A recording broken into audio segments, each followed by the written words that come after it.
You don't see me, but you guys can hear me. Welcome, everybody, to Tiger Talks Wrestling. I'm your host, Tony. We are here today, as I get this removed, to talk a little bit Best in the Yard 5, The Last Hoorah. Unless you've been living under a rock, you know that the show came out, well, what was it? 3 weeks ago, I think now? 3-4 weeks ago? It was a pretty interesting show. Of course, being called The Last Hoorah, it should be. Joining me today, we had a couple people lined up, but the one person here at the moment, the DBW World Heavyweight Champion, The Blaze. Welcome into the show, man. Thank you for having me. You're welcome. You got a little experience with Best in the Yard, being at BITY 4 and 5. We'll talk a little bit about that as we go along here. But first of all, you walk me through, you were, as mentioned, you were there. You know what things were like. How was the atmosphere as you guys were preparing for Best in the Yard 5 to get started and taped? Well, the only people that were there were the wrestlers, the people that were wrestling. But they were loud. They were active in the crowd, and it was popping. Nice. I was going to say, it sounded pretty loud for the most part throughout the show. Yeah. Everybody was having fun. All right. Oops. I don't want that. So, once I got everything up where I want it, there we go. Let's chat a little bit about the show. If you go into the pre-show, which aired after the main show did because they had some issues, seen a lot of people send out messages that weren't able to be a part of it. I'm not going to go over the whole list of everybody who did. A little different of a pre-show than what we're used to from Best in the Yard. The last couple Best in the Yards didn't have a match on there. But then when we see Best in the Yard 5, we see Cameron Jackson handing out a few awards to Aaron Jones, to Nevon McDonald. I know I'm missing somebody in there. I believe it was Rick Rios. Rick Rios, yes. I was just going to say the badass. That's right. I won't name the awards because one of them he couldn't. For one thing, you couldn't really hear what Cam was saying on the mic that well, in my opinion, which is an audio issue, I'm sure, from there. I know Cam put a lot of work into this show. We'll talk more about Cam later. But it was still nice to see him give out the awards to those three guys. I think they said Mr. Best in the Yard was what they gave to Nevon and all that other fun stuff. Interesting way to start off the show anyway. The first match we see was the debut for the Shotgun Kid, Johnny Reed, at Best in the Yard. Somebody who you've been around anyways, as you've traveled to NUW, and they've traveled a little bit to you guys there at DBW as well. Going up against the Outlaw himself, D-Lock, who has had some pretty good spots, moments, memories at Best in the Yard's past. What were you expecting to see from Johnny Reed going into this match for the first question of that?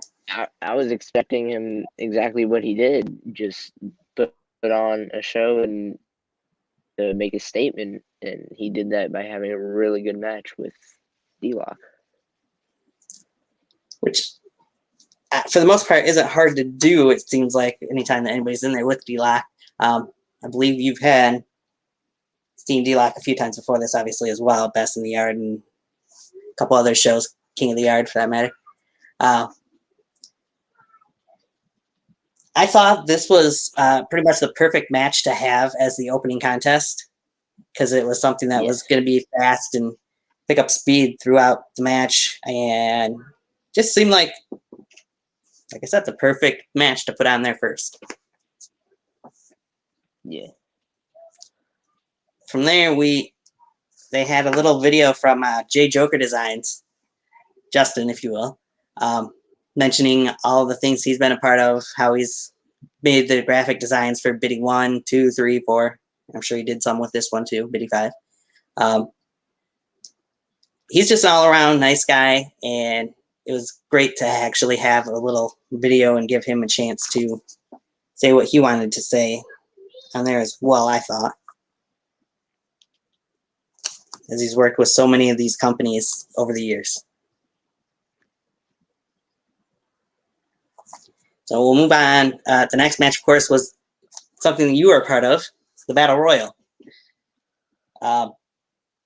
What were you thinking as you stood there? Obviously, you were the first person that came out to the ring. As you've seen these individuals come out to the ring, I'm assuming not knowing who all was going to be part of it. Well, whenever I was in the ring, I was just chilling, and just waiting for everybody to come in, just ready to go on a show. And then we did it. But yeah. Okay.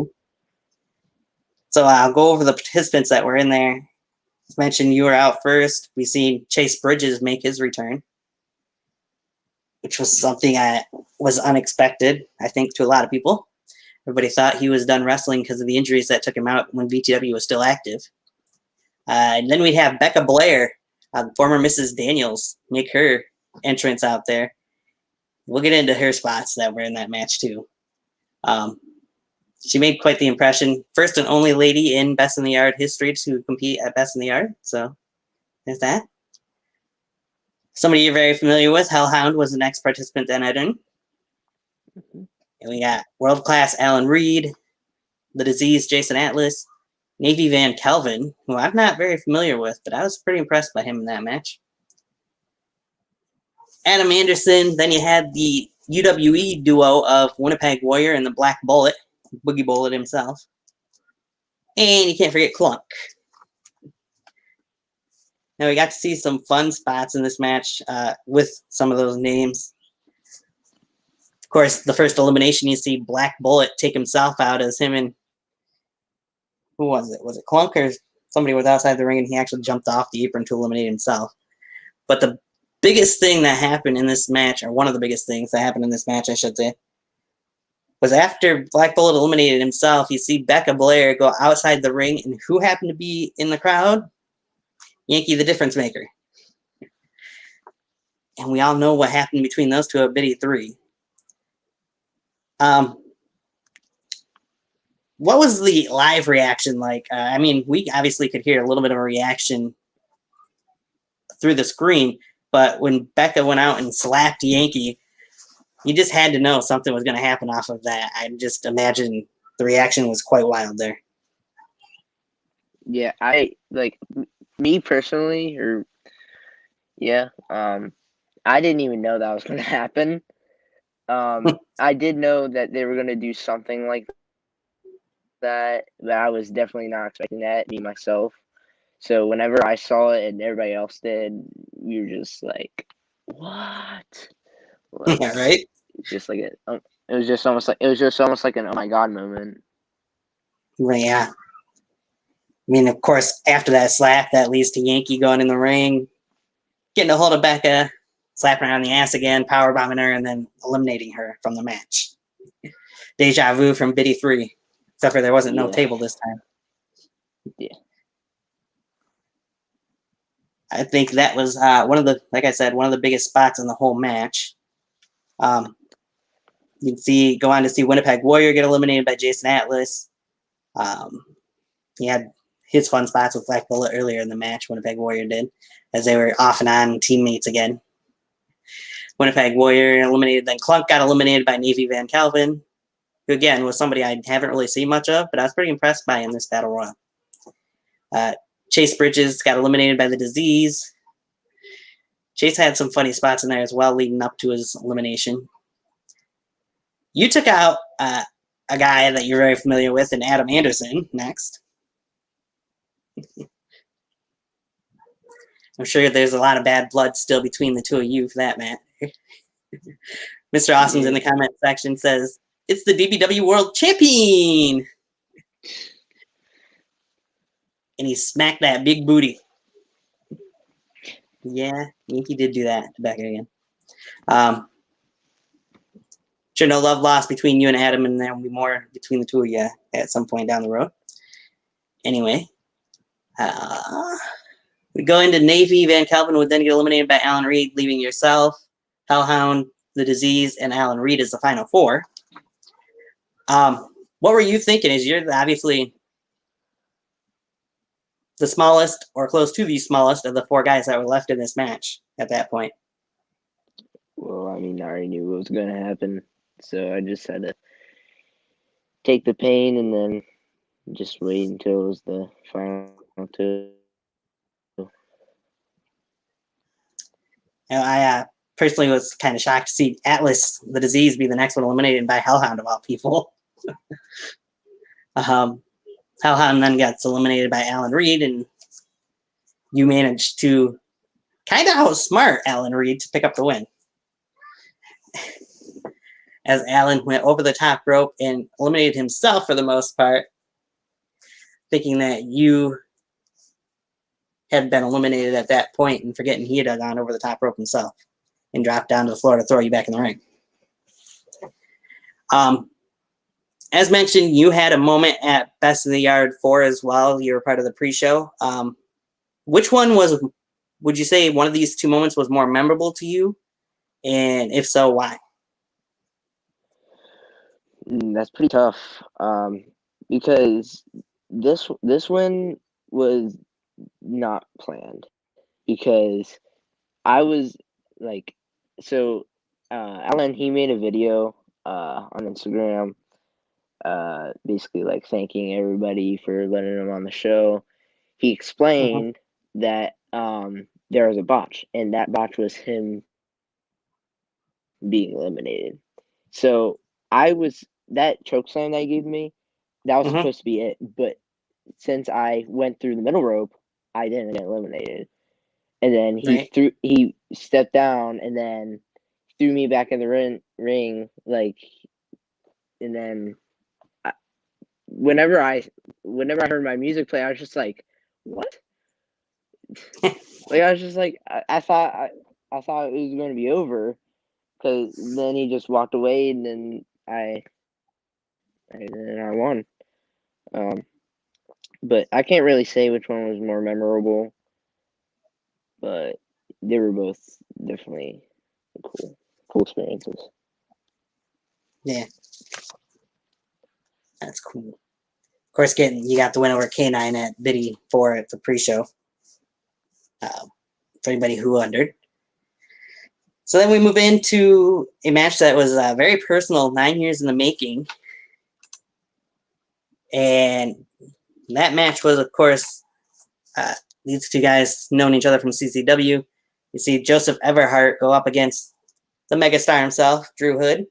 I think most people were rooting for Drew in this match. I was one person who actually predicted Joseph Everhart would win this match.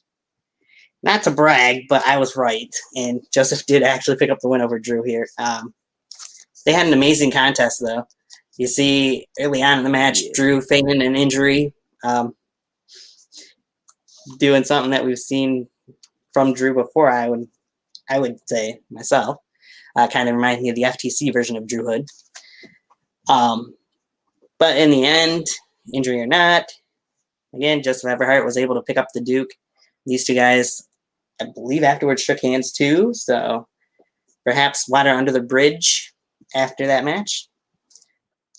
What was it like sitting there live and in person, getting to see Drew Hood compete against Joseph Everhart for that match?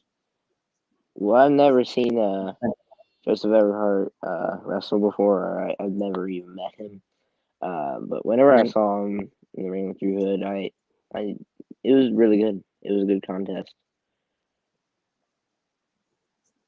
I agree. I mean, I've seen a little bit of Joseph Everhart, but not that much of him before this match. So knew what to expect from Drew, just didn't know what to expect from Joseph Everhart, and they blew it out the water. You decided to join in. Didn't say a word. Didn't say a word. I joined in. You did. Okay. And I feel like based on where the conversation was stirring, I think I had to join in at some point if others were not going to. Yeah. We tried getting some others, but they flaked. So for the most part. Well, I guess I can call you out. Aaron, hi. I showed up. You might be here later. Oh, it's going to be an interesting encounter. But no, Yeah, on a okay. serious note here, regarding the show,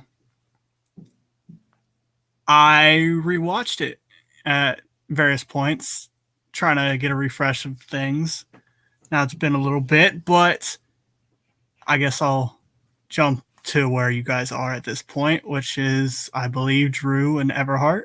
Yep. So I'll start with pre-show. How do I sum that up? I got interrupted.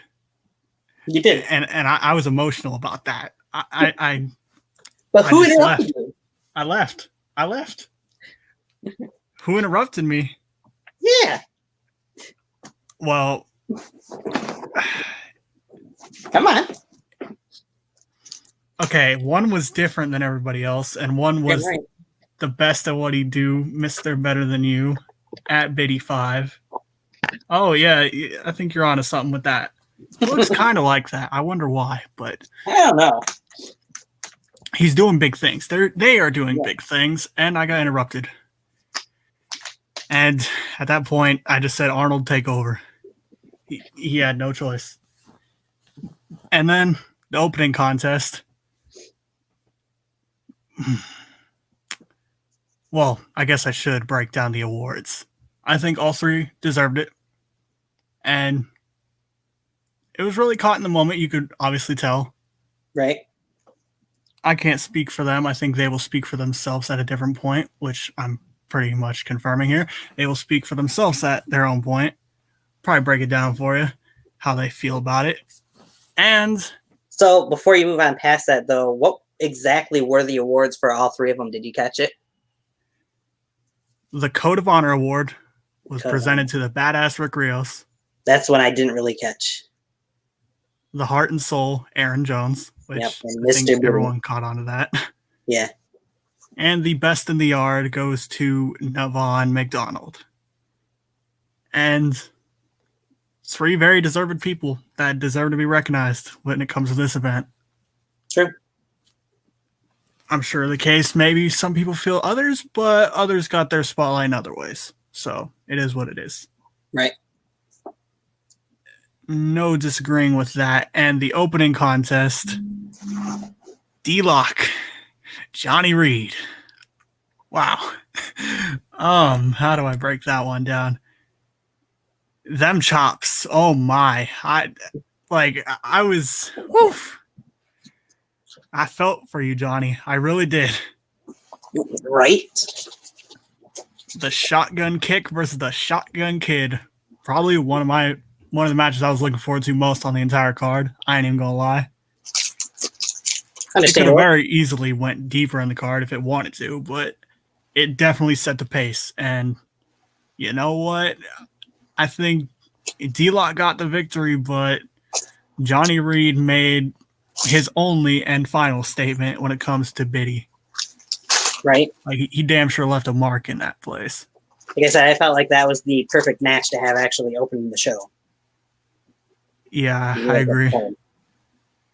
And the build to it was very unique when it comes to the whole series because it really was based on a couple different things. But when it comes to a move, like that really hasn't been done yet. Like in backyard wrestling in general hasn't really delved into that quite to what it could have been. So that makes them stand out. And the story that they told, that was one of the protected moves that put down people in Johnny Reed's own federation. He went for help to Nevon McDonald. He asked for help. And it just didn't pave out for him. He didn't get the good advice or something. He was fired up. He was fired up going into it, but it just didn't pay off. Just let the record show that NUW is 0-3 versus D-Lock. Yes. David Llewell, Nevon McDonald, Now Johnny Reed. And those are three Slaughterhouse originals right there. and on NUW's home base, the own channel it's presented on. Yep. D-Lock came back, and he delivered that shotgun right in his mouth and popped his head off. And he did. And they showed mutual respect at the end of the match. And Yep. how could you not expect that? I mean, those two tore it down. And I don't know if many people said it when it happened, but when that fire pyro in the corners went off when they did the stare down, oh man, that got me so hyped. I ain't even gonna lie. That was a big moment right there. A best in the yard moment right there, because it just something about it, and there's certainly more to go in the show, but I definitely really enjoyed that. Props to both men. Johnny Reed coming out to that Greatest Logic theme song. he was bringing out his confidence. He was confident he was going to win, but he just wasn't. Right. And D-Lock, who knows how much longer he will stick around, but it kind of proves that no matter how long he's been gone, he still has another kick left in his boot. He has ammo ready for whoever it may be. And if it is in the slaughterhouse, oh man, I don't know who. I honestly don't know who. If not the slaughterhouse, we did recently see him over in DBW. Perhaps he could have his sights set on the Blaze at some point in that DBW World title too. Absolutely. We just saw something from the Slaughterhouse challenge for that title. Yep. What do you think of that, Blaze?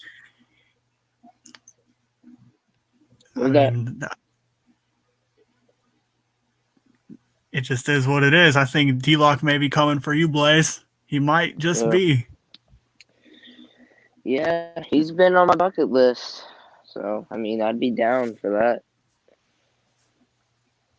That'd be fun. But yeah, and then the second match was the Battle Royal, if I remember correctly. You remember right. And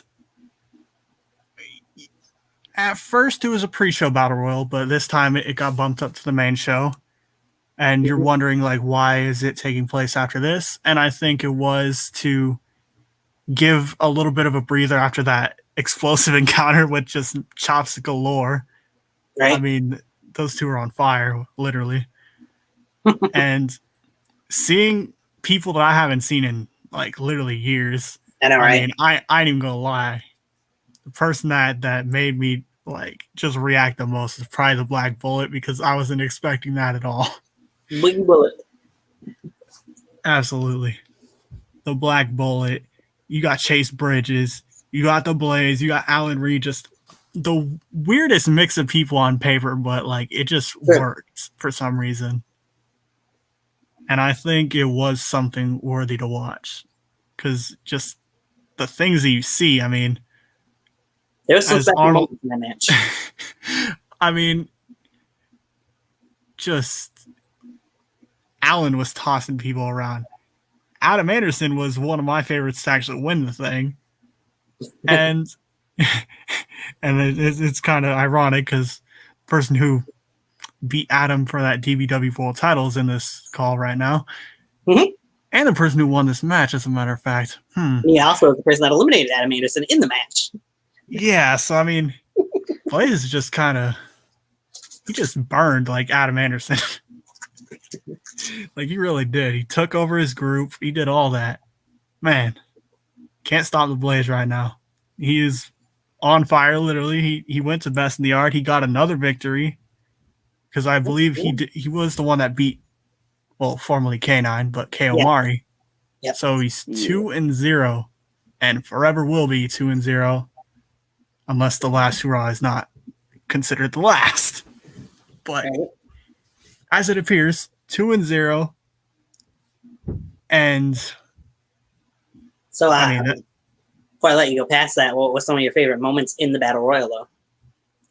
Oh, man. I mean, we all know it just, I was rewatching this moment over and over, just trying to watch. Yeah, I won't even lie. I was looking at Blaze's reaction because I know he's the youngest one in there. I'm like, how is someone in his shoes gonna look at this? As soon as Yankee did what he did, oh man, like everybody just like jumped. They were like, oh no, I gotta walk, I gotta go. Yeah. That's when like the emotion in the room just like went. But I mean, even the Winnipeg Warrior, like seeing him again, that was entertaining because I'm like, Winnipeg, you're back. Oh man. Mm-hmm. And I believe he got tricked, or Black Bullet got tricked by him, and they turned on each other again. Yes, again. Yeah, it just like the battle royal was really entertaining, and I think that's what it was seeking out to do, be the entertaining match, Right. and introduce people to some new characters, some that people haven't seen in a good while. And I don't know who could be really missing from the pot of people, but I was thrilled with who was there representing. Right. Nina, if you didn't catch it, Blaze did mention there was a little little mess up at the end of the match too, but it happens. The whoopsies just happen sometimes. And the person that's supposed to win doesn't always win. All right. So I'll have somebody else join us in a minute, and he's just going to have to join in where we're at. Hey, don't worry, I'm catching everybody up on my end. So Yep. by the time I'm done, he'll be starting. Okay. The next match after that was Drew and Everhart, right? Yep. Okay, Drew and Everhart. Man, I think the promo package did pretty good job explaining some of the history. I mean, right. I was tripping out just watching it back because I was rewatching CCW. I'm like, this has really come full circle because Drew was putting out videos back then. Who's going to be the next breakout star in professional wrestling? And that's kind of where it starts. It's the root of all of this because Drew was called overrated for years, and he wanted to prove that he was a megastar, and he wanted to shove it down Everhart's throat that he was what he says he is, and that is the best in the yard. And on the stage that Everhart has never been at, the Great Night had to show out. And I think he did. He was really technical in this one. I'd agree. And I think people were happy to see Drew again, obviously. People weren't going to be like, oh, man, that Drew Hood, man, I don't want to see him go away. No, it wasn't even that. It's just, in general, everybody was happy to see everybody again. Like even in the comment section during the live stream of Best in the Yard, it seemed like everybody was in Drew's corner for that match for the most part. I mean, Drew is obviously... Oh, no. Daddy's here. Hi. I'm late as fuck, but I'm here. I'm so late. I got wrapped up in Supercard because I was grinding for Edge, and I completely forgot.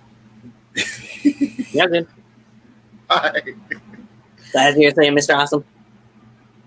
As I was saying, yeah, I was happy to see Drew again. Drew is always one of my favorites when it comes to BYW. Very underrated when it comes to... You can like him one moment and then you can just hate his guts the next because you could tell that he knows he has that confidence, that swagger about him, that he knows he is a star. And I think like it shows that he's physically grown into what he aspired to be. He's being everything he always wanted. And I couldn't be more proud of him. And Everhart, I've always been hearing about him for years. I think everybody kind of has, whether you know directly or not. And to finally see it go down, he had to show up, and he definitely did.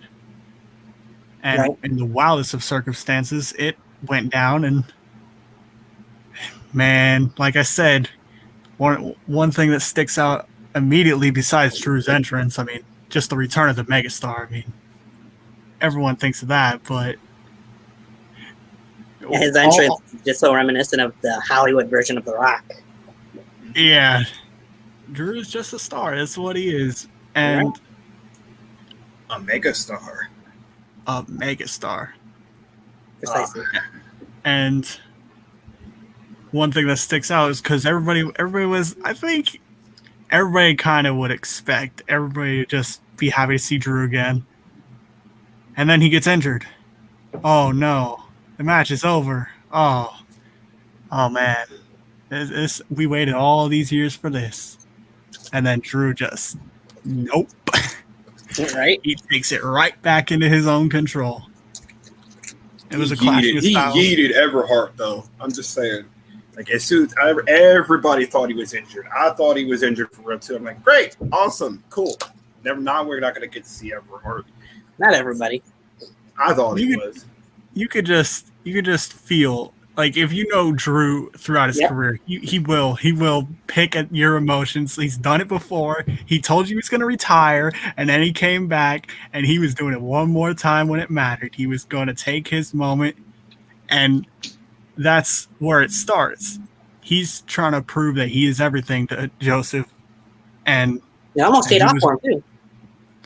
And it really is a clash of styles. It's wrestler versus entertainer, and they were colliding to try to prove who is more superior over the other one, and who can finally say that they ended this rivalry that's been going on for years. Yeah, a decade pretty much. The thing is about the Drew Hood and Joseph Everhart fight that I have to say, I mean, they had their story to tell. You know, they had their story to tell. They had their story they wanted to tell. And it was kind of a way, if you think about it, it's you know how the 7 stages of grief goes. This match is kind of the 7 stages of grief of them, of Joseph Everhart and Drew Hood. At the beginning, you get sadness, you get denial. You know, you get denial at the beginning. And then you get sadness because with the injury. Then you get anger. You know what I mean? You get anger. And then after that, then at the end you get acceptance. They have accepted the fact that those two have grown from their problems. They each went their own direction. They carved their own path. They went their own way. You know, the CCW Drew Hood and the today's Drew Hood, completely different. You know, that Drew Hood was bitter. He was mad. He hated everything about that company. He wanted to do things in spite of that company saying no. And now he's doing things despite everyone saying no. And he's showing how he's grown and how he's evolved. And Joseph Everhart, I have watched a couple of his matches in the past. I have watched him against Tyler Storm. I have watched him a couple of them. I have watched a couple of them when he's been here or there, you know, Jason Walker and all those other people. But I didn't watch enough of them to really know who Joseph Everhart was. Right. But I was very familiar with Drew Hood. Hello. I did some work with him. So, yeah. Proud to say that they both really turned a lot of heads and they both have grown and really evolved into their own style. And I liked it a lot. Yeah, I couldn't disagree at all because, like I said, as you said, you've done some work with Drew. You know, Drew isn't always the knight in shining armor. He has a dark side to him. And he will break it out when it matters.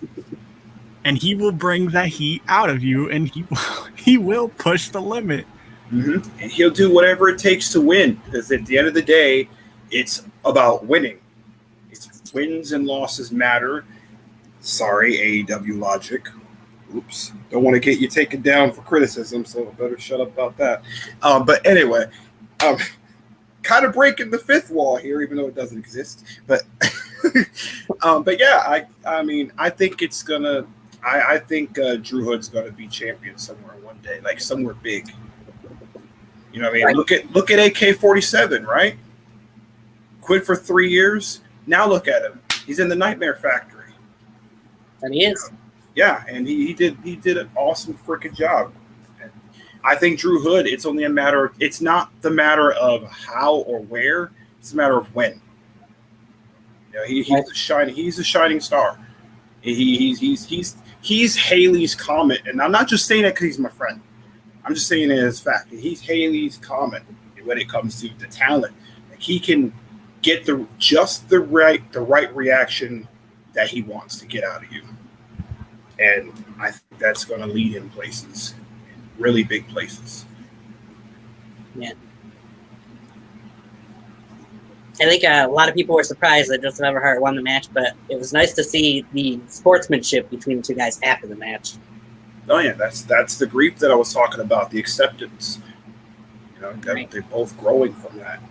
They did what they needed to do. They did the deed they needed to. They got it done in there, and such a good match. For all we know, as far as backyard wrestling or YouTube wrestling is concerned, it could have been the last time you see either one of those two in that capacity. They might just be looking towards doing indie stuff from now on. You never know. Very true. I wasn't expecting that moment to go down. I was expecting Drew to just pop him right in the mouth. Right. Beyond Boo, I was just ready. I'm like, oh, Drew, don't look at him like that. Don't look at him. But Drew left him in the ring. Like, he gave him the floor. He let him embrace the moment at the very end. So, I mean, it just shows you very nice. Drew was willing to be the bigger man and actually give Everhart his long-deserved moment. Yes. Oh, yeah. And both those guys deserve the win either way. I mean, Joseph Everhart, he did fantastic. He did awesome. He really made a believer out of a lot of people, and I wasn't mad at the outcome. I actually was like, well played, man. Well played. I liked it. I enjoyed it a lot. Right. All right. So, BustaBoy, since you're late in here, anything you want to say about the first two matches that took place that we already discussed? The Johnny Reed D-Lock match or the Battle Royal? Oh, see, I could sit here all day and talk about those two. But we only have, how long is the show? However long it goes.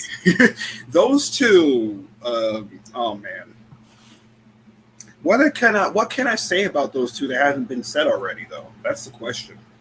Very good question. Those two are both really good. I liked the confidence that Johnny Reed had, but a lot of people forget he's no slack either.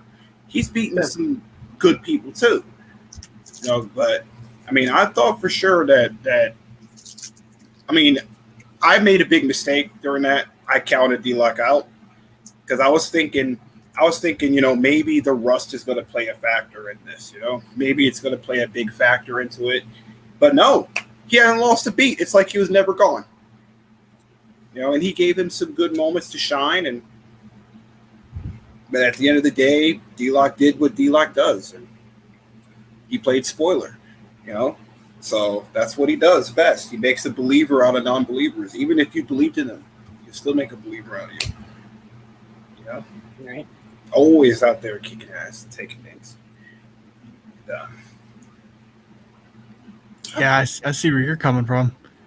Yeah. Honestly, if you think about those two individually, their singles careers, actually, just you stack them up parallel, they are very similar to one another. Former YouTube champion, former Continental champion, a part of well-known tag teams in this community, factions at that, and two stars from their federations that people have always wanted to see succeed. And I think, because you remember everybody was wanting to see D-Lock become the world champion of VTW. People have wanted to see Johnny Reed become the NUW undisputed champion. Sure. And I think this match, for either man going forward, a victory would have meant the most to either one, because as D-Lock said, he wanted to be remembered as one of the best to ever do it. If VTW is not going to continue, that is just all the momentum he needs to go somewhere else and kick someone else's head off, which it could be anybody at this point. Yeah, D-Lock is not one to wait around for opportunities very long. So he's kind of just get in there, do what he does, show everybody turn those heads like he does and say, hey, this is me. This is what I have to offer. And I've seen it in the chat multiple times. They're like, I hope the X Division champs watching. And those two did not disappoint. Those two, they had an X Division match. It was an X Division style match, if you really think about it. And a lot of people forget, even I forgot too. D-Lock can get technical too. He's got submissions in his arsenal too. Yeah.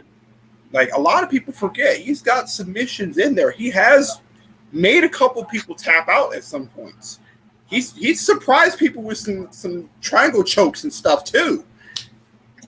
I mean, and a lot of people forget too, what I think really put D-Lock and really shaped D-Lock is his wars with Dustin Reagan. That really shaped him. And it helped mold him. But then he went out there and decided, hey, I'm going to take that I've learned and show everyone what I have to offer. And if you like me, that's cool. If not, fuck you then. I don't care. So it's still going to do me. And I like it a lot. I liked the first match. Loved it. I actually genuinely forgot what the second match was. The Battle Royal. Oh, the Battle Royal. Yeah, that's right. Oh. To be honest, for a Battle Royal, it was what it was. And the fact that Blaze won, that's pretty awesome. I liked it. I mean, I enjoyed it for what it was. It was a Royal Rumble. It is what it is. There's, again, nothing else I can really say about a Battle Royal. All the favorites got eliminated. And I liked the ending too. I liked it. Wow. I liked Yankee getting his moment in there too. So yeah, that was pretty cool. That was interesting. Continuing their feud. Yeah, that's pretty cool. I liked that. It left a lot of windows open for future storylines. And you weren't in here, but this could lead to something down the line, perhaps. If they're smart, they could play off of it. The Blaze actually wasn't supposed to win this match. Alan Reed was supposed to. When he hit that chokeslam, that was supposed to be the end of the match. And Alan made a big mistake. I seen that. So he Great Khali'd himself. Pretty much. He stepped over. Yo, how you gonna do a Great Khali to yourself, dude? We thought he had it won, but yeah, he was supposed to win it. So Blaze said he was very surprised. Step over the ropes and then go out, and the referee ignored it. So yeah, but yeah, that was pretty cool. So yeah, they should definitely do that. I mean, they should definitely play a storyline. I'm looking forward to seeing. I've been following the Blaze for quite a while. Actually, I do know who he is. I know exactly who he is. And I'm looking forward to seeing what he can really do now with the accidental victory. Regardless, a win's a win. Like I always still the DPW World Champion too. So yep, winning's winning. So that's the way I look at it. Oh, and Abaddon's shirt too. Just thought I'd quick plug that. Well, we're kind of both representing AEW people, even though he's not technically signed by AEW. Oh, Fuego del Sol. Nice. Hey, I couldn't stop wearing that shirt today. You got a Fuego del Sol one? I got an Abaddon. Only because I can't really get a Fuego del Sol shirt right now because I don't have no money. Don't worry, Fuego. I promise you, I will get one. You need to get a different one from Fuego's page there, but. Yeah. And meanwhile, I'm chilling here in no shirt, so I must be like Jason Hotch right now. Just chilled out of grand. Well, you also don't have a cam on. We do. Yeah, that's that. I just popped this one on real quick. This happened to be the one that's like, okay, cool. So sorry to see the Blaze go. I don't know if he just decided he didn't have the issues. I guess you could say he's not the Blaze after all. I guess you could say he just smoke. Perhaps. But nonetheless, don't get into smoke. We're about to get into that. Oh, man. Eventually. Not quite yet. We're going to get into a little discussion on this match, though. We see Mr. Best in the Yard to many people, even though the plaque went to Nevon. The man who was 3-1, rather, through the first 4 Best in the Yards. The center, Zach Daniels, sporting a new look from his previous Best in the Yard appearances, going up against Mr. Judgment. So this is just Mr. Judgment's second match at Best in the Yard. We all know what happened in the main event of BITY 4 between him and Aaron Jones. They put on quite a good performance there, and Judgment came up short. This match, however, it was, in my opinion, a little bit more one-sided than I expected it to be. I don't know about you guys. Okay. This is the part where I get a little heat. Uh-oh. Is he gonna bring up the point I'm thinking of? Because I do have. It was a little lackluster, if I'm being honest. I think they could have done a lot better. I've seen Zach Daniels matches, and I want to say, now, mind you, when I say this, it's not a diss. I want to say this was one. I want to say, in terms of performance, Zach Daniels, this was a really bad performance compared to your other matches. This is one of the worst ones. I think you could have done better. I thought the match was pointless, and I was hyped for it. I was very hyped for it, and this one disappointed. I hate to say it, but it's truth. I look at it this way: if you don't want to be there, then just don't show up. My take from it is we didn't really get a build towards this match. We just found out about it when the match card was released a few days before the show, pretty much.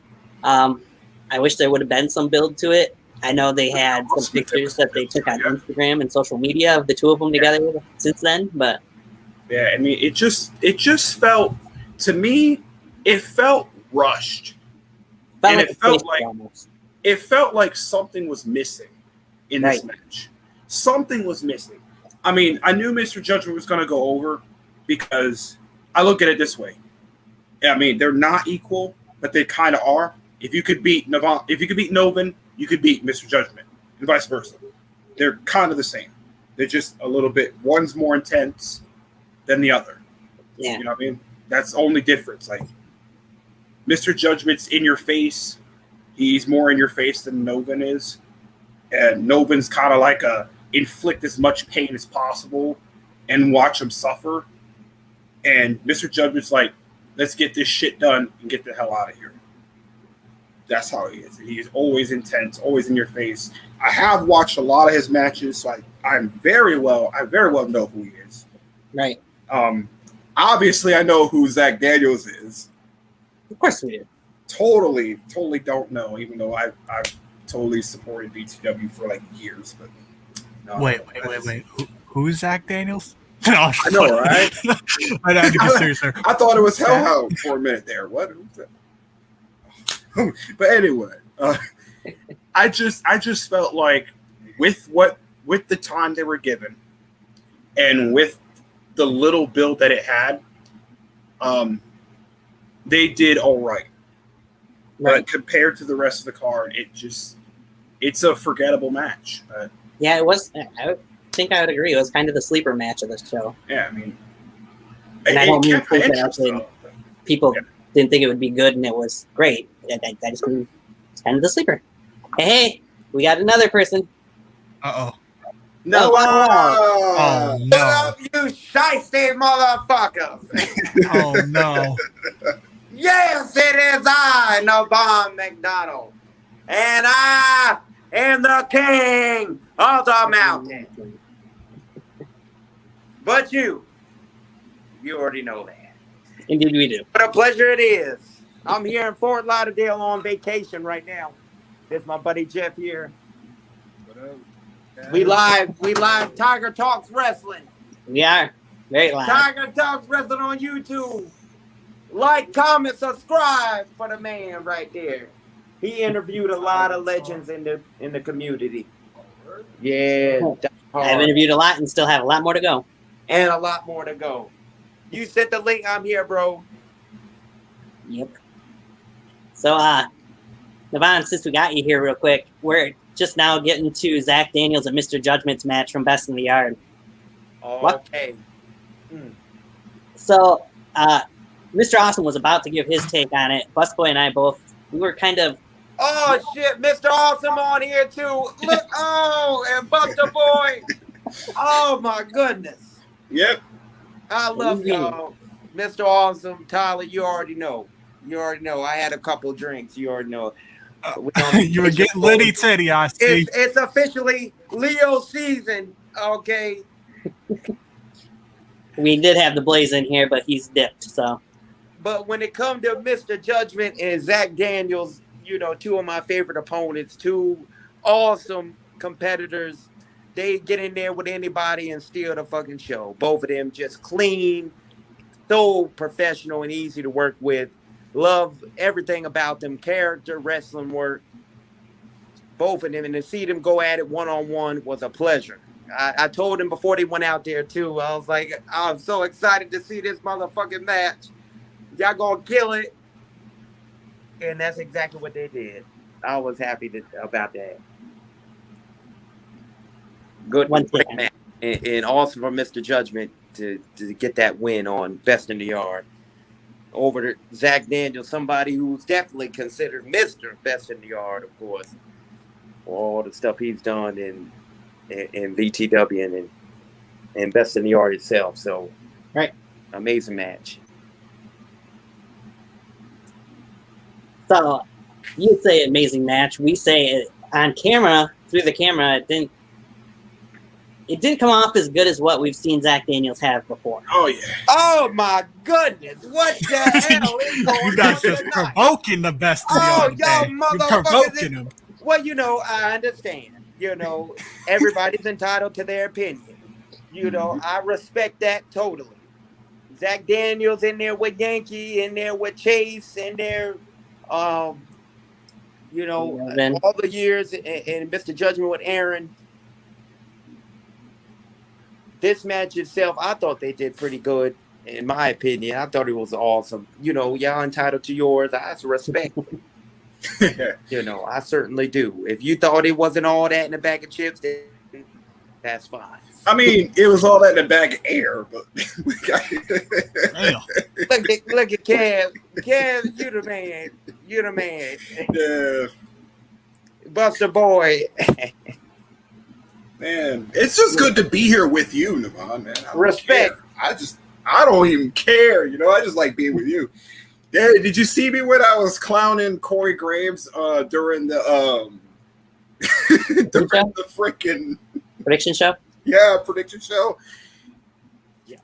No, the prediction show. Yeah. Yes, I did watch the prediction. Yeah, I know what you're talking about. Yeah, I mean, I'm looking forward to getting when I make my YouTube debut very, very soon. Looking forward to getting my hands on Mr. Corey Graves and showing him a thing or two. Maybe get a taste of the Raging Demon. Oh shit! Well, I wouldn't have seen it coming. The Raging Demon. That's my new finisher I'm working on. I'm trying to work on it. Tag Corey in this to make sure he knows. And oh yeah, I'll let him know when I'm in PA. Then I'll let him know. I got your head. All right, you in Altoona. I'm fixing to debut in Altoona. Oh yeah, it's gonna be NFW Charles. You know somebody that's gonna be on here very soon. I know on Tiger Talk Wrestling. Oh yeah, Walker. Okay, coming to Tiger Talks Wrestling to Jason Tells All. We'll see what that means and what a show it's going to be. I know. Right? Yeah, it's got his books. Jason Tells All. Yeah. the true story of Jason Walker. Oh, is that what it is? I guess. Something along those lines. It'd be pretty cool.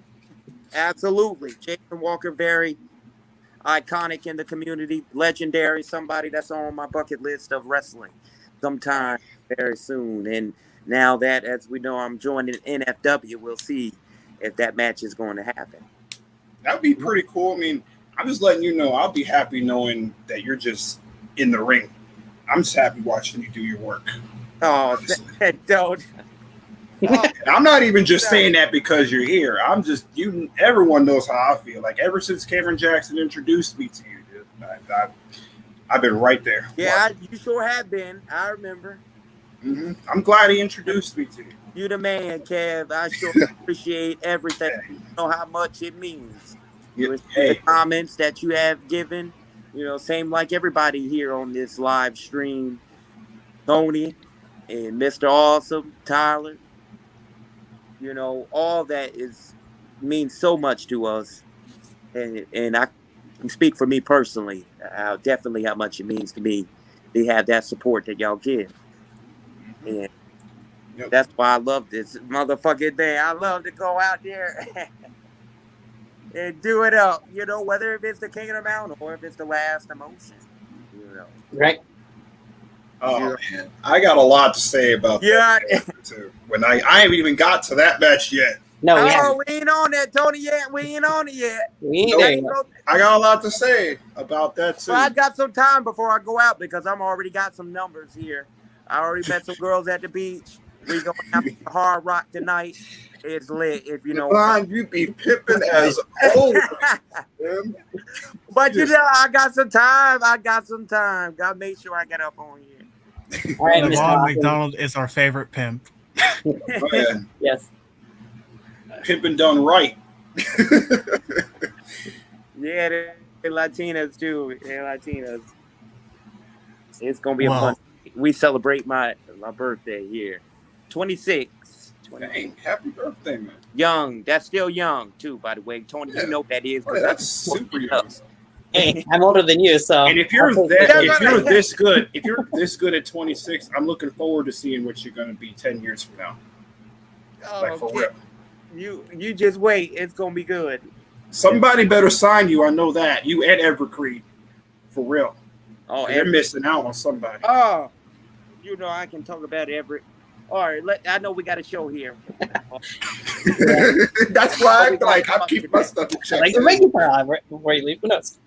All right, Mr. Awesome, what's your take on the Judgment and Zach Daniels match? Well, the match, I enjoyed it. The only problem I had, which this wasn't even my least favorite match, I think that would come later on. And the only problem I had with this match, Zach Daniels, what were you doing, man? You did not come out to that iconic theme song. You would have had the reaction of the night if we heard that. Right. But no. Right. I mean, just presentation-wise, that would have been a sinner's moment right there. I understand. I certainly do. I mean, we both know that. We all know that both men can go in that ring, and I think undoubtedly. Judgment was tossing Zach all around that place. I mean, yes, he was. It's like I know what Daniels can do as well, and it was like I was like, maybe it was just my expectations for it, but it was just like, that could be Judgment as well. He kicks a lot of ass. He's really turned my head, but you know me with the dark characters, so I like my dark characters. I know for one, a lot of people would expect the two to definitely have some type of build up to this match, a first time ever. And it's on Best Yard. DBW is fine. It's BTW is fine. It's going at it one-on-one.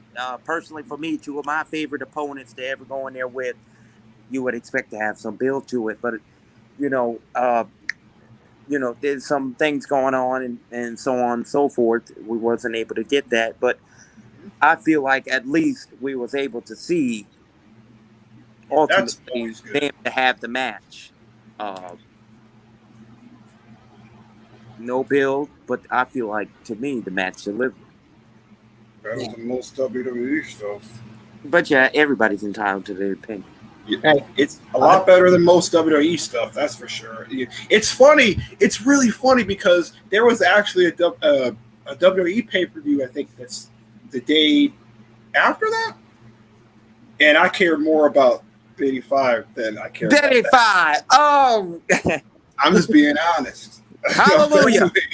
Like, dude, that whole testify front to back. It was built. It was the card looked great. So I will say, at least Zach and Judgment had some pretty good moments in that match. I mean, seeing the hangover out of the chokeslam kind of a la. Yeah, I like that.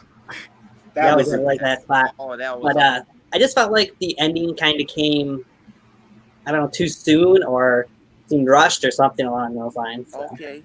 It could have went a little bit longer. I just like to see Daniels and Judgment fight. I just wanted to take chairs or something to their faces or something. I think they can have a better match down the road if they choose to. Let's put it that way. I hope so. The sinner and the prophet of purgatory. Yes. I hope so. That'd be. I hope to see them two fight again because I'm looking forward to that.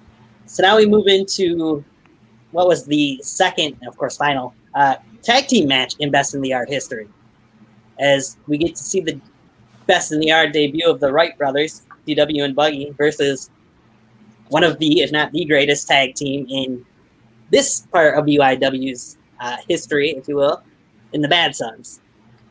Now, I know, even in the live stream, in the comment section, everybody was rooting pretty much for the Bad Sons. I was the exception, but nothing against the Bad Sons. I just had this feeling with this match, just like what I did with Joseph and Drew Hood, that they were actually Drew and then the Bad Sons were actually going to do the favors, so as to speak. And that's what they did. Anyone of you three can go ahead and take it from there with this match. Right, I'll do this real quick. So this was my very first time ever seeing the Wright brothers. And I think the chemistry was really well between all four of them. I think the chemistry was really good, and I think it really showed in the match. Those guys got plenty of time to do what they wanted to do. You know, it didn't feel like you really knew where the match was going to go. I thought for sure the Bad Sons were going to win. Like, dude, they're going to mop the floor with these guys. Like, who are these guys?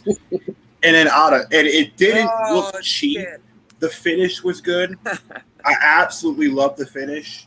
Just completely out of left field. All of a sudden, boom. Next thing you know, done. It's over.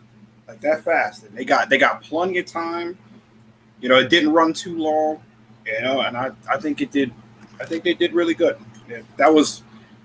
I mean, we didn't get a lot of tag team matches in Best in the Yard. Right. And I think it was well placed in the card, and I think this would have been perfect. This is like just where it needed to be, and it ran just the right amount of time that it needed to. That's just me. Nah, I hear you. And I'm not just saying that because Nevon's here. He'll put a gun to my head and say something nice, you know. Motherfucker, you better say something. Man, no, it's all good. No, I respect all opinions and hear genuine feedback always, and I'm sure all the rest of the boys do as well. A part of Best in the Yard, you know, who check this out. So all I could be is just me. That's what I always say. Eminem said it first, and I've been saying it ever since. All I could be is just me. Right on, brother. Right on.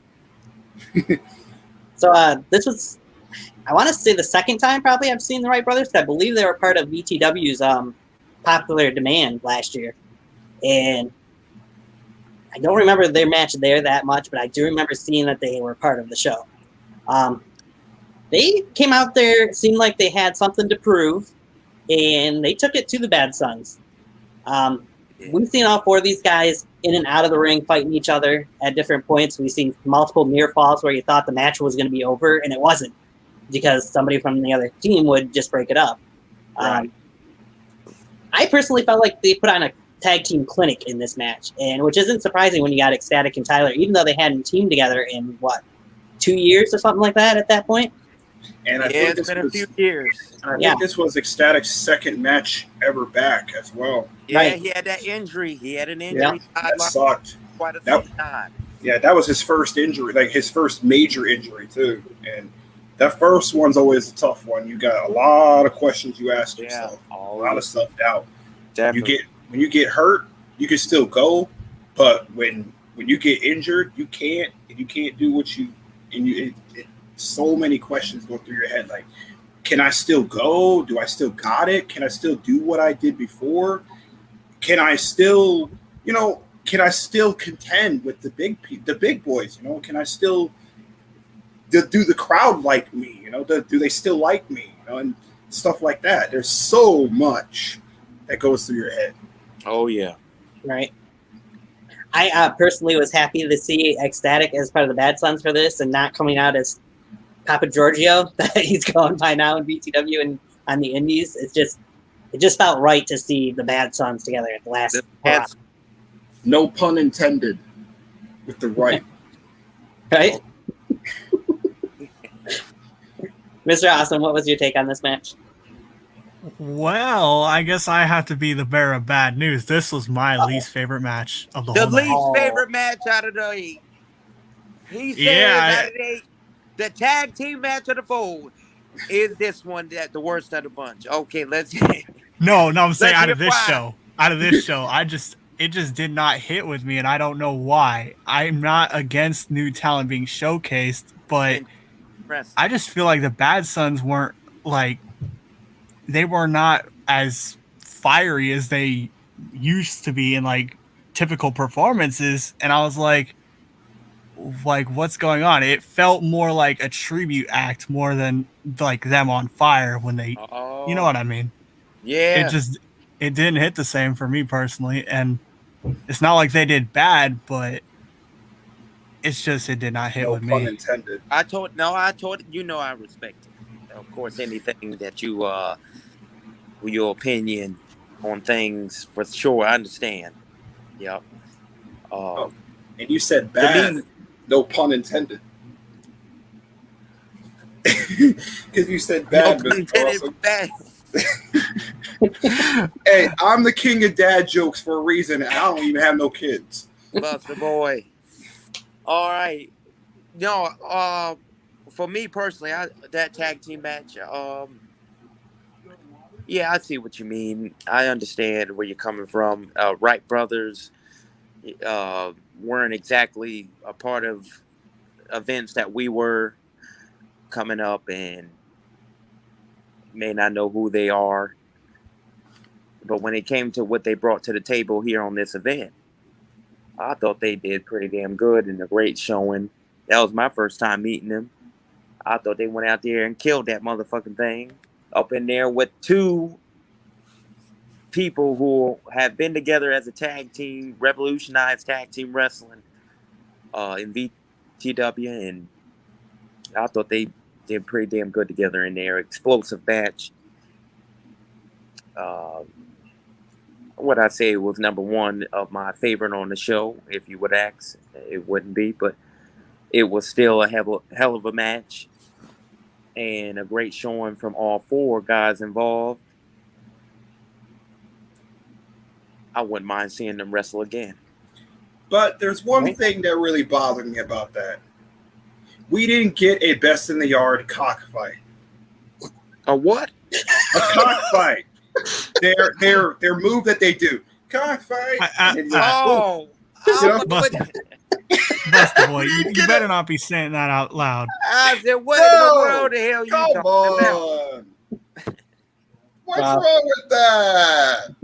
I didn't know what you meant, but no, because I know the Bad Sons. I know how they roll. I love the Bad Sons, man. I can watch them win, lose, or draw any day. Oh, man. Nick, I love them so much. Nick and Tyler, Ecstatic, Tyler Aiken, 2 of the best individuals inside and outside of the ring. I'll tell you what, Tyler's one of the nicest fucking people I ever talked to. Oh, for sure. I've talked to him outside the ring multiple times. I haven't had it on my PS4, and I have messaged him a couple of times. Yes, indeed. I pretty much leave him alone most of the time when he's online, because I'm like, you do your own thing because you're a busy man. You're going through a lot, you know? I leave you alone most of the time. Wishing nothing but the best and success. Oh, yeah. He better be signed somewhere. I better see him in Ring of Honor somewhere. I'll tell you that. Just saying. Not saying, just saying. All right.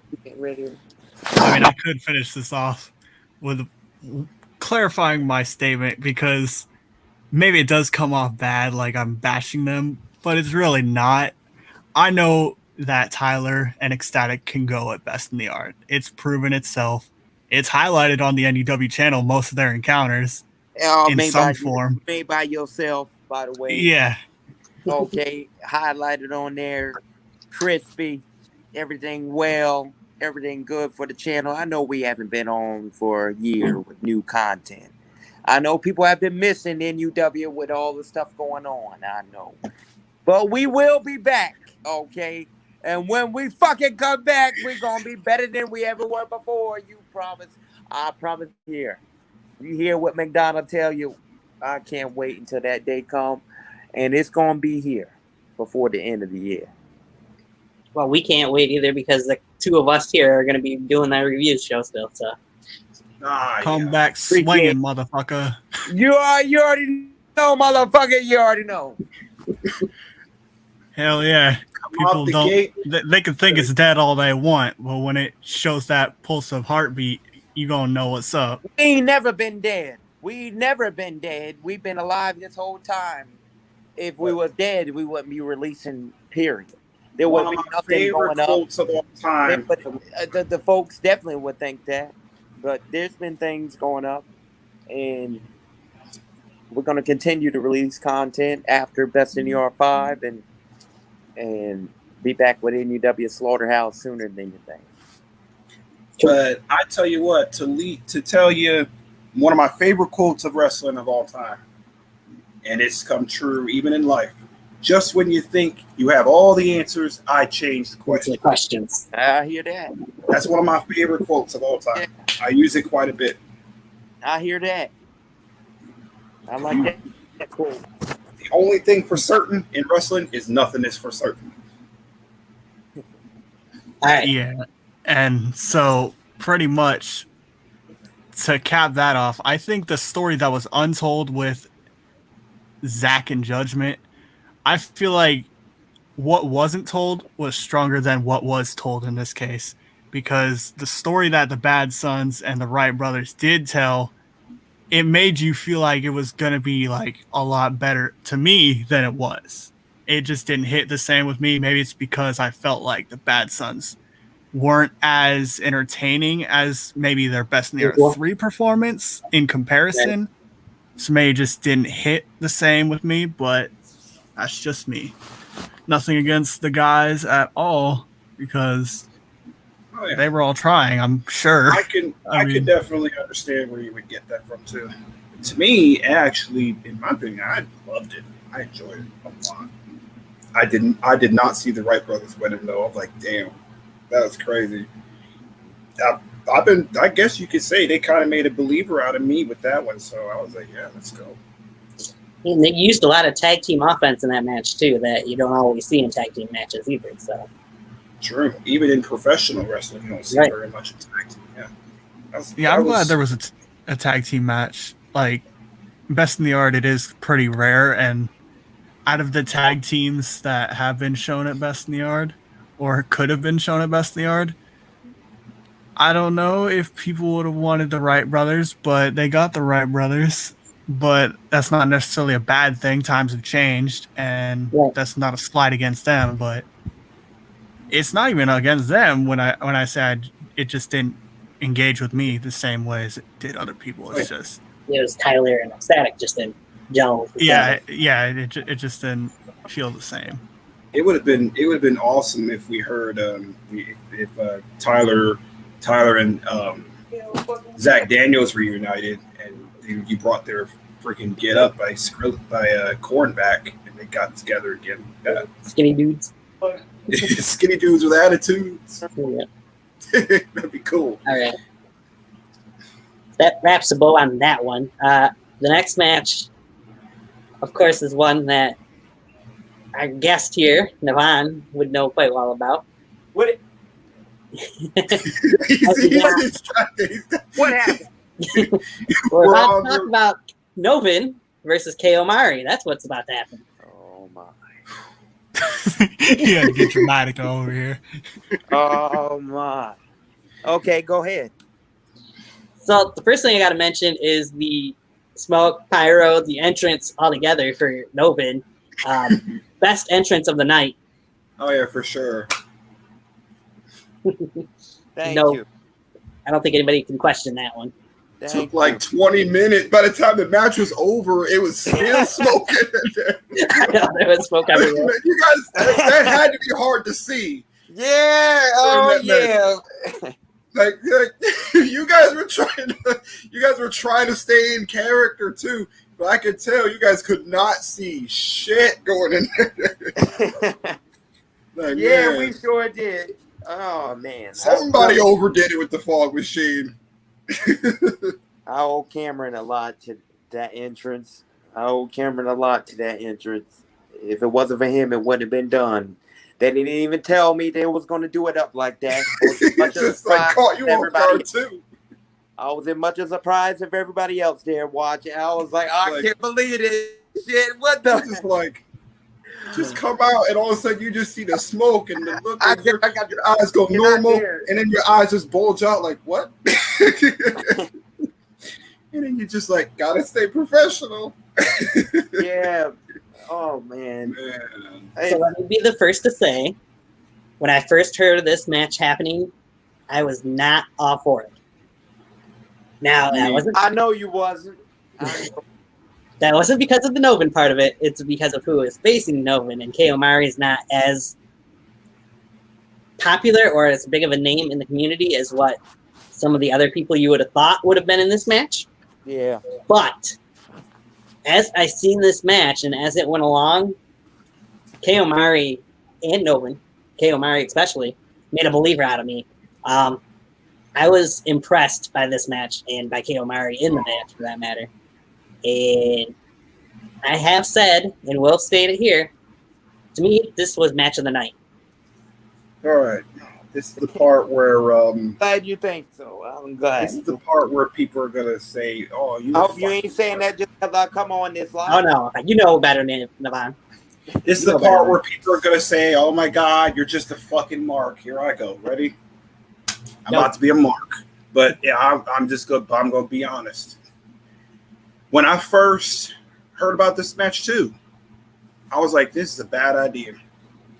Like, K9 is just too big of a joke. And I've said it before, like, if he needs to get real, this is not Nevon. You can't slip. You can't fuck up with Novin. He will make you pay. And I tell you what, he showed up and he showed out. He really made a believer out of me, and I'm with Tony on this one. That was match of the night for sure. Well, it's tied between another match we're going to get to here very soon. Well, I gotta stop you right there for a second because that's what I just read. J Joker Designs is in the comment section.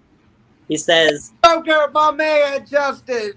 Oh man, the man behind all the graphic work. Yes. All the designs, the logos for Best in the Yard. NUW, BTW, all that. This is the man right here, J Joker. J Joker. He comes in and he says, I wanted to come into this real quick to ask where Nevon's shirt is. Well, I'm about to hop in the shower. I thought I'd give you a couple more minutes. But he also says, but I hope everyone in a bit of a hurry. But, we going on with this live stream. We talking about BITY 5. I couldn't help but to continue on. Good. I couldn't help it, but I do need to be getting going a little bit here. But I want to continue with this show as much as I can. Appreciate it. Yeah, me too. And, it's always a pleasure having you. Yeah, J Joker did say, but I hope everyone enjoyed the show. Best in the Yard 5. I think we did for most. Sure. I second that. Hope everyone enjoyed. Yeah, me too. Because as Nevon knows, we put the motherfucking work into that thing. Right? But and thank you, J Joker, for doing what you did for the show. You dropped some words, and everybody was dropping their thank you, J Joker. I mean, oh yeah, we made an impact, bro. It wouldn't be BITY without J Joker with those designs. So we just see like a bunch of hearts in there saying thank you, JJ. It's so cool. Got a hashtag thank you JJ in there too. That's crazy. But yeah, K made a believer out of me in that match. He did. And there were some very good spots in that match too. I absolutely loved the spots. Especially the finish was fucking fantastic. I'm like, I hope you're okay, K9. Right? I mean, I could tell they fucked up at one part of it, and then they went up for another one and they got right into it. Because he was trying to moonsault and he fucked up a little bit, so they just redid it again. It still looked good even with the botch. It still looked great. But you already know how I feel about Novin. You already know he's one of my favorite characters of all time in backyard wrestling. So, not No. just saying that because he's in the chat either, but you already know he's one of my favorites. Oh, But I knew right off the bat he wasn't good. He was that one. He was on But yeah, K9 made a believer out of me in that match, all right. and I'm looking forward to it. And I'm hoping there's a rematch All in right. the future because those guys were good. Yeah. And that's tied with me for match tonight. That's tied for me. There's another match which I'll get into later. Mr. Awesome? Wow. Oh. Now you think of just Nevin, the last emotion at the last Hoorah, you got to think of what he's done, what he was going to do. And every time Nevin has stepped into North Carolina territory, he has taken someone's mind or he's taken someone's soul and he's put them down one by one. And the heir to Got's throne had to step up. And did he? Well, I don't know if he did because the place is kind of ventilating, but no, I'm just kidding. I mean, by the time the smoke cleared up, Kay was done. I didn't even know where it was. I didn't even see the match. I mean, Kay's like, next thing I know, they're doing spots. Next thing I know, smoke's cleared, and it's like, match is over. Like, what the hell? Now, more gashes were just flying in, you know. That's how I figure out how that works. It just happens that way. I don't know how, like, because you got to think, you're comparing matches against each other, like, based on past performance by Nevin, past performance by Kay. That is probably Kay's strongest performance I've seen when it comes to just backyard, BYW, whatever you want to call it. Nevin has track record at this event, and it's proven. I mean, the Drew match still holds up as one of my favorite Nevin matches I've ever seen. Right. Definitely, for sure. The Zach match, I mean, and then there's this, like, Nevin, I mean, I ain't got words for him. I don't know. I don't know how it all stacks up against each other. I don't know if it's better performance, worse performance. If it is, it's not by much. It's by hairs, literally. There's just some matches where you could just say, well, that's your typical enter name here match. Yeah. And it would sound like a dig at him, but that's just the reality. It's a typical Nevin match. He went in there, he showed up, he showed out. He made someone look good, but at the end of the day, he took his soul. Right. And that's the way it is. And the way I look at it, it's not just the moves to me. It's the story that they went into the match with, the story they were telling during it. I mean, this is definitely one of Nevin's most unique builds that he's done. Right. Like, Kay Omari went into the Netherworld. You thought it was going to be like some Matt Maverick stuff, but no, it twisted and just like got turned into something else. And it's a mind fuck to rewatch. And the build for that was so good. It was the perfect storm. In my opinion, it was the perfect storm in terms of promos.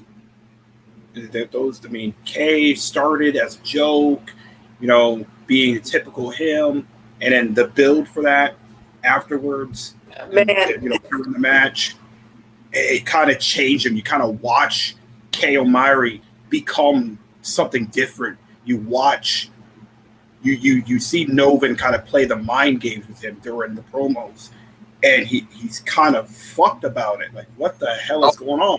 At first, he's just like, whatever, Then you just see him kind of warp his mind. But he deteriorated.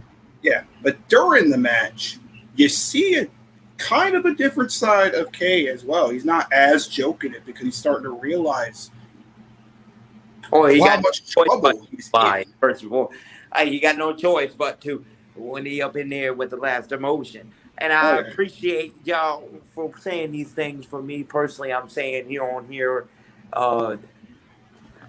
it means so much to hear those things and to have this match with Kay Omari. Originally, I'll have it set here to let y'all know it was going to be Dirty the Chico to be my opponent for this BITY 5 Last Hoorah, the final BITY but he wasn't able to come, during this time with COVID and everything is be out of hand. And we was lucky to have this show at all. And I'm so grateful that I was able to work with Kevin, also known as K.O. Amari. Hell of an athlete, hell of a competitor. He can go in there with anybody and fucking steal the show because he's the king. He's the man. I respect the hell out of him. I was actually going to raise his hand after the end of the match, but he rolled out of the ring and gave that moment to me. Rolled out of the ring and Novin chokeslammed Matt Maverick instead. Well, I was after Matt Maverick too because I ain't forget about him also. I just like Novin in general. I mean, yeah, man. Like I said before, man, it's just your typical Novin match. I love it. Yeah. It's tied for match of the night for sure. It was probably my favorite in-ring match, to be honest, of my career. It meant so much to be there and do it up with them, the guys I came up with, and fucking go out there and for one more best in the yard and kill it with everybody. The energy was just like old times. That's what it was all about. And right. Memory I will always remember. Yeah, that crowd ate into you, man. You just hear during the entrance, they were with you, just saying your whole line with you. Like, you didn't even have to finish it. They're just... Gotta be honest, I was saying it too. I think everybody was. Everyone, as soon as I said, I'm waiting for it. And then all of a sudden I hear it, and I'm like, welcome to my netherworld. I said that loud as hell. Down, motherfucker, it's about to go down. You know it's about to go down then. Yep. The story you guys told was so good. And Amari, I owe so much to him. A hell of a fucking athlete. All right, I really should be getting going here because I really got to get. We're going to have these girls waiting. But as much as I love to be on here with y'all, I got to get going.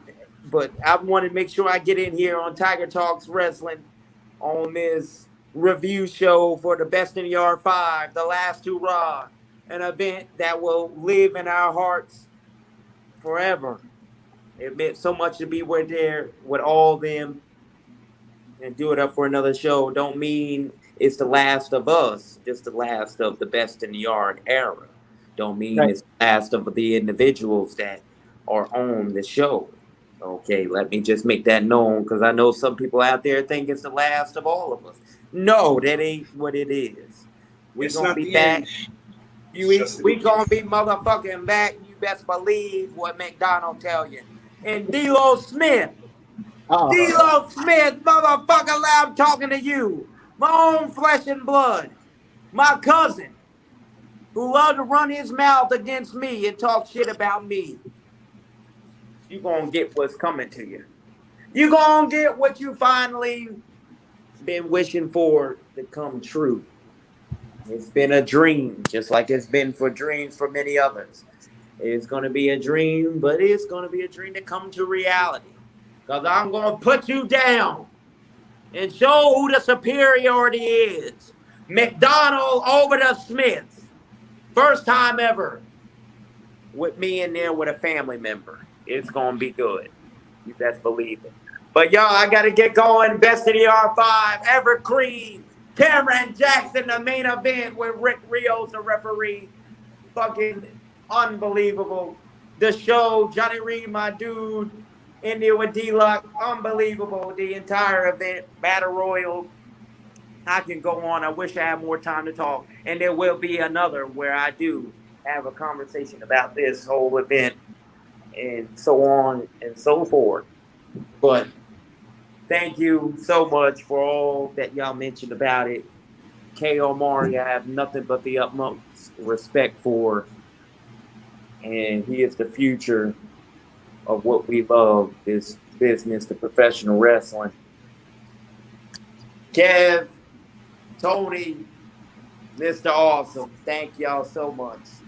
Oh, it's a For pleasure, man. all the years of the support. I can't thank you enough. It means so much for not just me, but all the boys that do this thing. We appreciate y'all genuine feedback and love for what we do. So thank you. Anytime. Yes. Welcome. Yes, Lord. Yes! Devon, you better make sure them big booty hoes better come correct. They gonna come correct tonight, motherfucker. They gonna come correct. You be always getting Nevon started, man. All right, I really gotta go. All right, I'll see y'all. Thanks, man. That's always Right. a pleasure to see him on here, man. So, any last things you guys want to put on that KO Mari Novin match before we move on? The Best in the Art production just like escalated. I mean, the entrance proves its fucking self. I mean, you didn't need nameplates, you didn't need a hashtag, you didn't need a corner logo, you didn't need none of that shit. I mean, the entrance spoke for itself. Best in the Art 4 to 5. I mean, the production just went through the fucking roof. Like, it had a point to prove. It is And for I think sure. everybody had a point to prove, and they fucking proved it. Oh, yeah. And that's a lot to do thanks to Cameron Jackson, from what I've heard, too. Yeah, I fucking absolutely loved the production, too. I mean, I can gush over that all day. I mean, Right. those that did the production and stuff, they knew this was going to be the last one, so they had to go big. And I'm proud of that, man. The match was great. I mean, I don't have nothing bad to say about it. Even the botch that Kay did was still good. Yeah. I mean, I think Kay proved himself as an opponent. I Right? think, I mean, and there's not really many that Novin could have faced. I mean, if anybody can name one person that Novin or Nevon has not faced that could have been Best in the Art, he there's named not the many. person. I mean, besides him, which it seems he's setting it up. He's setting it up. He's been running You off got the to see mouth. that now. And now we got to see DeChico and Nevon. Now we got to. No, not Nevon. Novin. Or Novin and DeChico. Yeah, that's even better. Yes. Well, somebody That'd just be needs cool. to get Dirty back first. We need to rise him up. I know from what a certain Everett Creeds told me, Dirty Chico is not the same as what he used to be. So who knows, though? Somebody I'd like to have on this show, for that matter. Anyway, the next match, the co-main event. So the build for this match started off kind of shitty. It got better, and then you get to the match. You got Yankee the Difference Maker coming out with a little tribute to Brandon Costelli, who could not be at the show because he was busy overseas at that point in time. Going up against the heart and soul of VTW, of BITY, Aaron Jones. Mr. Awesome, you had kind of a little laugh there. What was that all about? That wasn't me. That was me. There's Snicker, whichever. Sorry. Yeah, that was my twitching as usual. So. Either one, you can go ahead and take this one for what you want to do this first. This is the part where I get heat again. Uh-oh. I'm the one build, that was supposed to get the heat around here. I think the build Well, was we might all fucking, agree for this one. I think the build was fucking boring. Well, damn. Now I gotta walk out the room. All they did was pop cheap shots at each other and get personal. Like, anybody could do that. But the match made up for it. The match was overall pretty damn good. I liked it. The finish, however, did seem a bit rushed. But that's just me. But overall, the match was good. So here's where I got to take Nevon's line, where I respect your opinion, but I disagree. Once we finally got to the YouTube videos, I thought it was a decent build going into it. What they started with on Twitter was sucky. Yeah. But the match it fell flat to me. we've seen Aaron and Yankee over the years have so many great matches against people that smaller than them, against people that are same size as them, for that matter, as well. Compared to Zach Daniels and Yankee, that was a hella good match.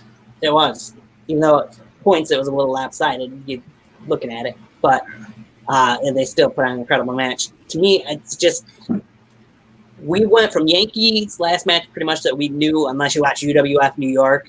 I believe that's the only other company he's been on. Go from him against Darkseid at NUW Fight for Freedom 2 to this match, and it just, I don't know, something just was missing to me. It just didn't feel like an Aaron Jones or a Yankee the Difference Maker match, really, from what you would expect from these two guys. That's my opinion. I mean, the guy that I thought should win won, but yeah, that's what I feel about it too. I think especially at the end, the finish, it really. Yeah, the finish was definitely, it didn't come across right. It just felt rushed. Yeah, and I thought comparing the matches that those two have been in before that. Mm-hmm. Compared to the match that Aaron Jones did at popular demand before this, right? It was weak. It was whack. I thought they could do a lot better. The build, like I said, I personally, overall, I think them building the build they had was good, but I just didn't find it interesting because I've seen that stuff before. You know what I mean? I've seen it done by better. No offense, but again, that's where I get heat. So that's our take on it. What do you got for this one, Mr. Awesome? Damn, I just had to be like the bearer of everything. I just have to be like the counter to everything you guys are doing today. Damn. I mean, wow, this is just going crazy. How do I feel about the match? Well, they did different things. They were going more aerial based, which Yankee, since his comeback into the scene in like 2019, the back at Rumble 3 NEW, he's been more agile. He's been more high flying, more high risk. UWF highlights it perfectly. I mean, he's the champion there now. And he's lost weight. Like, he's definitely in better shape than he was at Best in the R3. So, I mean, it's nothing against that. And Aaron, see, the thing with Aaron, like, yeah, I'm glad he came out to the theme song he did, all that. I was not looking forward to a one-man revolution. I needed the every stitch represents the soul. I need all that. Right. But the match itself, I think I can understand where you guys are coming from. Maybe it could have been more physical, given the structure of their build, when you compare it into how the match played out. Whereas the match, like Yankee, he was verbose and he was disrespecting the crowd. He's saying, "You hicks are the reason why I'm even here." And I liked his theme song, all that. Like, it was a special entrance. But I think I can agree with you guys because it is two super heavyweights clashing. Yankee lifting up Aaron for the pop-up powerbomb is kind of unlikely, and the package pile driver probably still unlikely. Like, even if he could, it would be like ridiculously unsafe. So I mean, no fault there. But my only issue was I actually enjoyed it as a co-main event. Probably one of my favorite Aaron Jones matches.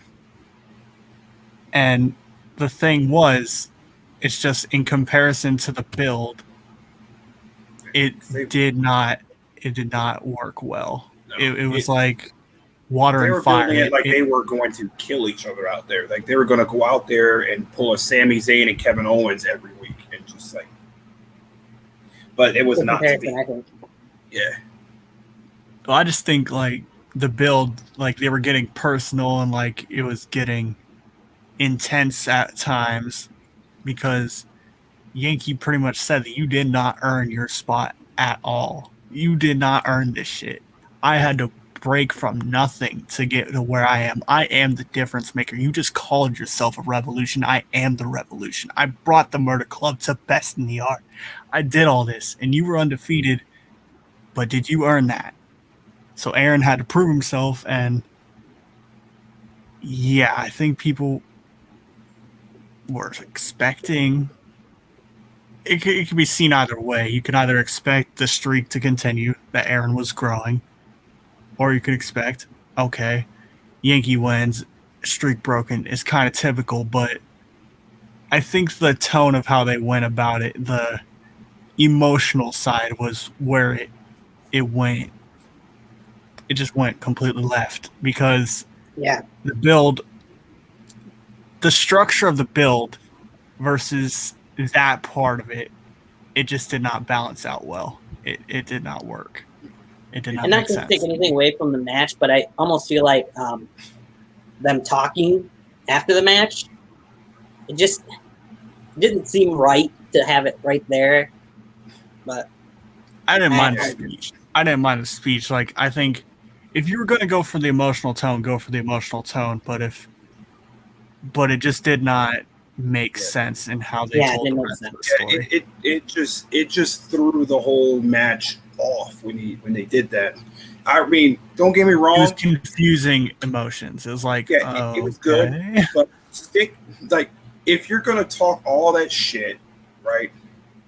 You're gonna talk all that shit, get personal, like you want to kill each other, and you go out there and you finish the way you finish, then you just all of a sudden respect each other, and then you get to talking about personal stuff.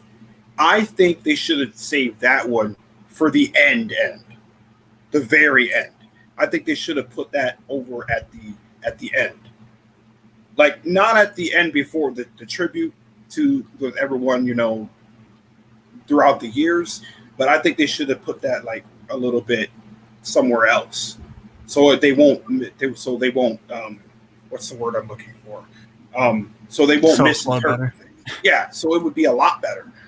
You know, it just took. I mean, no disrespect to Aaron Jones, no disrespect to Yankee. Those guys are hard workers, but it just took me completely out of the match.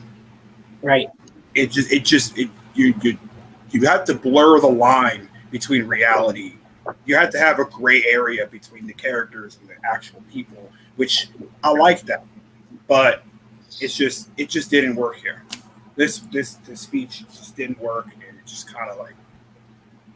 I know it seems like I'm ragging on Aaron Jones these last few weeks, man, but come on. I mean, I just think that I'm not ragging on him. He's a fucking awesome athlete. He's a great dude. I mean, I've talked to him personally a lot of times, but I'm just saying, like, here it just didn't work. And the chemistry between the two was good, though. Those two had good chemistry, but it just didn't work. I think it just, to me, it's just the tone. Like, it was just a little confusing in the tone of what they wanted to do versus what they ended up doing and how it came across. That was just where it was a little. Yeah, it could have been paced out a bit better, probably. Yeah, it's like talking. Sometimes it's not what you say; it's the way you say it. You know what I mean? It's the way they were saying try to tell the story, the way they wanted the people to insinuate that story, and the way they meant for it to be were two different things. And it's like you can't do that, that just confuses the hell out of people, and it's just gonna piss people off. Like, you know what? Not doing it. I'm out. Bye. Fuck this shit. I'm out. Yeah, just the progression of the tone, really. I think that's why it was a little. What is going on? Like, how did you get from here to here to here? And then all of a sudden, just out of nowhere for no reason, you guys respect. And especially, I think it also strikes people if you do feel that way, because it is considering who is involved. Like Aaron, that's why the speech makes sense, because he genuinely means what he said. He really feels like strong about best in the art. Like, he was saying what he felt at the bottom of his heart. That's why he got the award.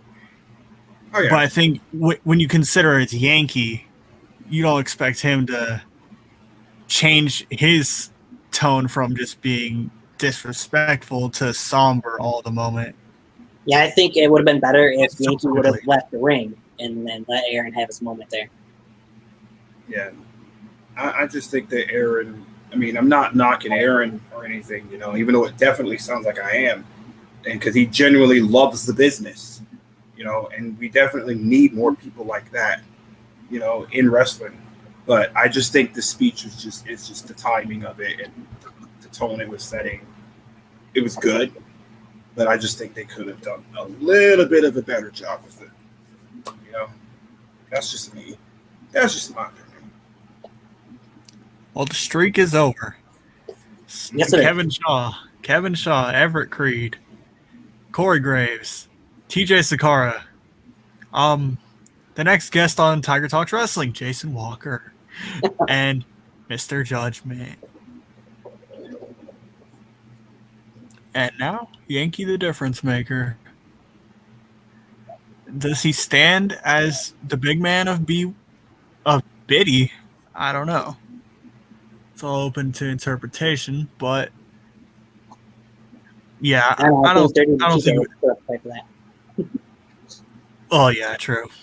I'm meaning out of the current ones.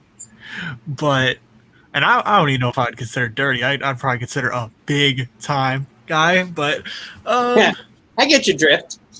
Yeah, just it is what it is. I don't think it was a bad performance. I think it was one of their stronger ones, but it's just the tone of things. Yeah, it could have been paced out better. It was just mediocre, in my opinion. I think, I mean, not taking anything away from those guys. Those guys did an excellent performance. They worked their ass off in that match. But it's just the tone and the pacing just didn't work for that time. It just didn't work. It just didn't click right. Yeah, it just didn't click. That's what I meant. Yeah. Thanks. Thanks. So that's that. We got one match left to discuss. Oh boy. The main event of the evening for the UWE World Heavyweight Championship. You got Mr. 15 Minutes himself, and we'll get into that. Everett Creed with Shannon Silvera from SWW in his corner, going up against 16 CAE himself, Cameron Jackson. The build to this match was the best build for any match, bar none. That's why I was showing my arm. Goosebumps. Yeah, dude, Everett Creed. I promise you this. This was the best fucking promos I have ever seen from Everett Creed. This is his best work that he's ever done. Right. And he has improved so fucking much throughout the years. He's one of those that started not knowing what the fuck to do, not knowing where he's going, and then he just grew into his own. You know, trying to be accepted by people. He's like, people hate me. Fuck it. I don't give a shit. So he started just doing his own thing. And the build for this match, oh my God, dude. The build for this match was so good. It's like the perfect chef cuisine, man. Just, my God. The goosebumps that I had after watching his promos and him trying to find a way to beat him, doubting himself. The story he was telling, you know, it was the battle with Everett Creed, the character, Everett Patterson, the man, and everything else in between, you know. It was so somber to see him, you know, back to where it all began in the UWE, in the shadows. It's like and I noticed the story as well, a little bit of an Easter egg. Everything else was dark, but he was light. It's like saying the spotlight is on me. I am the light in a world full of darkness. Such a good story, man. So good thing. So I'm sorry, I'm going on and on about it. You're fine. That was the point of it. Dude,